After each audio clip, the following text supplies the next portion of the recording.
Journey that every able Muslim is supposed to make at least once in their lifetime. But this year, more than 1,000 pilgrims are not coming back from Mecca. But extreme heat has been fatal for hundreds who started the journey last Friday to the Kaaba in Mecca, Saudi Arabia. Saudi Arabia announced the death toll on Sunday after temperatures in the holy city climbed as high as 51.8 degrees Celsius.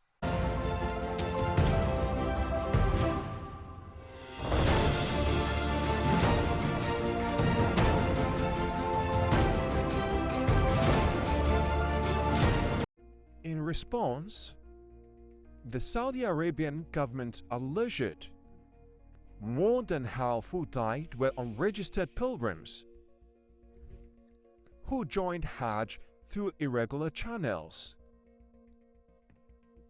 and did not get access to air-conditioned tents and buses. I do not know why a lot of people are blaming the Saudi government for neglecting its pilgrims. This is absolutely not right.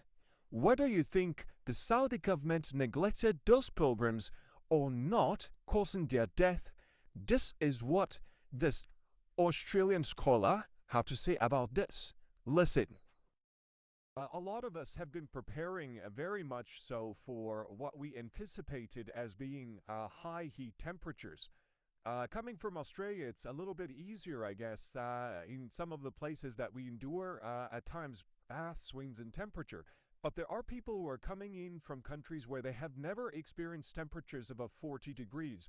And sadly, when people are without shelter, not having adequate water, and are kind of following other people who are taking better care of themselves, although they may not necessarily see that the signs of dehydration are setting in upon them, these tragedies do occur.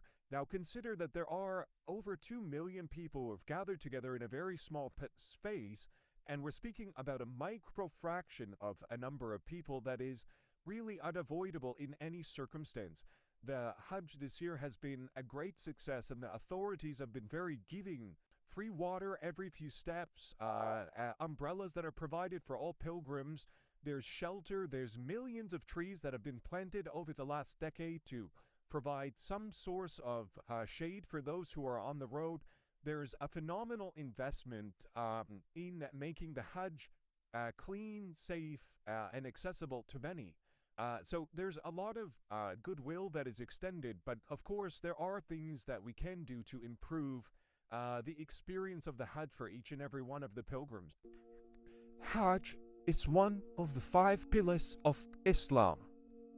Scores of people visit Islamic pilgrimage of Hajj at least once in their lifetime. About 1.8 million pilgrims from around the world took part in this year's Hajj. Temperatures soaring past 50 degrees Celsius became the main factor behind the death toll. Pilgrims had to walk 4 kilometers at a stretch in scorching heat. Well, this Australian cleric tells us how the Saudi government did its best. 100,000 plus agents of the forces who are there, whether it's doctors, paramedics, security forces, all of them working tirelessly. It's a sight to be seen. It's an incredible logistical feat. But at the same time, I think a lot of us who have come as pilgrims, supporting each other, seeking to find a place of brotherhood and compassion within each other. What precautions should one take for the subsequent Hajj? The Australian scholar gives us update. Many people who have medical conditions or advanced age or are unable to fulfill the rituals of Hajj journey that every able Muslim is supposed to make at least once in their lifetime. But this year, more than 1,000 pilgrims are not coming back from Mecca. Saudi Arabia announced the death toll on Sunday after temperatures in the holy city climbed as high as 50 people make the journey illegally. Meanwhile, Jordan detained several travel agents, and Tunisia's religious affairs minister was sacked over the deaths. Hajj permits are allocated to countries on a quota system and distributed on trying to prevent, and we're very thankful for all of the hard work and initiatives they put forward.